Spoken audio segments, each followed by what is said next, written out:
Welcome. இன்னைக்கு நம்ம என்ன பார்க்க போறோம்னா ஒரு கதை பார்க்க போறோம். என்ன கதைனா நம்ம துர்கா தேவியை பற்றி பார்க்க போறோம். சரி, இப்ப வாங்க நம்ம ஸ்டோரிக்குள்ள போலாம். ஒரு மைசாசுரன் அவன் பிரம்மதேவன் நினைச்சு பண்ணன பேரு என்ன பண்ணதுன்னு தெரியல. பிரம்மதேவரும் கிட்டியோ சேர்ந்துச்சு. ஸோ பிரம்மதேவர் அங்க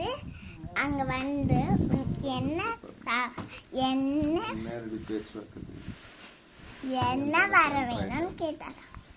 மைசாசுரன் எனக்கு யாராலையும் அழிக்க முடியாது ஒரு வர வேணும். அதுக்கு பிரம்மதேவரும் என்னால அந்த மாதிரி ஒரு வரம் கொடுக்க முடியாது, வேணும் பட்டாசுன்னு சொல்லி வேற மாதிரி ஒரு வரம் கொடுத்தாங்க.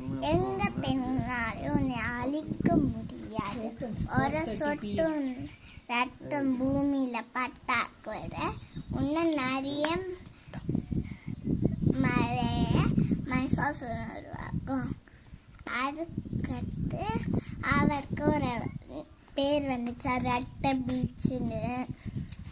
அங்கே அதுக்கடுத்து உலகத்தையே அழிக்க ஆரம்பிச்சுட்டான் ரெட்டை பீச்.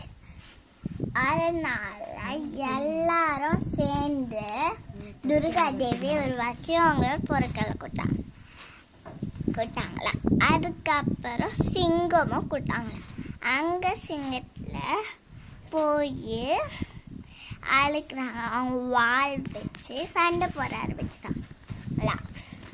நிறைய மைசாசுரன் உருவாச்சா. கடைசியில் நிறைய மைசாசுரன்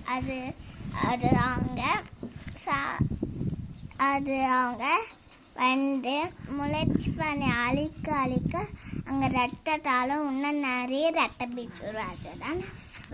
நாராயணன் என்ன சொன்னான்னா, துர்கா தேவி ஒரு சொட்டு ரத்த பீச்சோட ரத்தம் பூமி மேல் பட்டுச்சுன்னா இன்னும் நிறைய ரத்த பீச் உருவாகன்னு சொன்னாங்க. அதனால ஒரு உதவி நாராய முடவேர் சொன்னார். அங்கு பார்வதியை கூப்பிட்டு காளி அம்மா உருவத்தை எல்லா ரத்தமும் குடிக்க சொன்னாங்க. துர்கா தேவி எல்லா ரத்தமும் குடிச்சாங்க. கடைசியில் உண்மையான ரத்த பீச் தலை இருந்துச்சு. அதை எடுத்துட்டு போய் காளி அம்மா கிண்ணத்துல வச்சாங்களா. அதை குடிச்சாங்க. காளி அம்மாவுக்கு கோவம் வந்து எனக்கு இன்னும் ரத்தம் வேணும்னு சொன்னாங்களாம். அதுக்கு அங்கே துர்கா தேவி சமம்னு சொன்னாங்க. ஆனாலும் அதனால சிவன் சாமியை துர்கா தேவி கூப்பிட்டாங்க. சிவன் சாமி சிவன் சாமியை அவங்க கால் வச்சுட்டாங்க.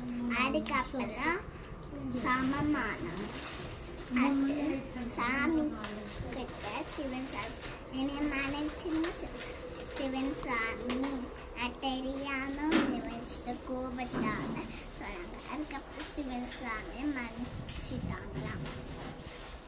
இதாலட்டம் துர்கா தேவி உருவாங்கினாங்க. பாய், தேங்க்யூ. மறக்காம சப்ஸ்கிரைப் பண்ணுங்க, பெல் ஐகானுக்கு கிளிக் பண்ணுங்க. பாய், கோ லைக் பண்ணிருங்க. பாய்.